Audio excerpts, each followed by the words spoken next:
naman kami tanga na pupunta kami doon, tas gagawin nilang gusto nila sa amin. Gusto niyo ng gulo?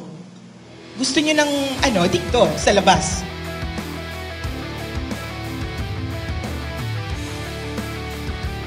We could be sued. A congressman can sue someone. So why are they not using it? Bakit ipapatawag kami para dun sa HOR para magawa nila yung gusto nila? It's not a level playing field. We're not going. Hindi naman kami tanga na pupunta kami doon, tas gagawin nilang gusto nila sa amin. Gusto niyo ng gulo? Gusto niyo ng dito, sa labas?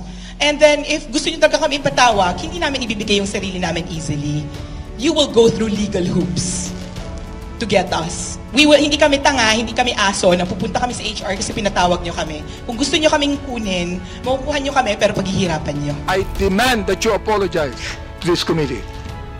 I will apologize, Mr. Chair, for my bad words I apologize for my bad words, sir. I apologize for saying the word tanga in my post. Maraming salamat, Mr. Chair, for admitting that, no?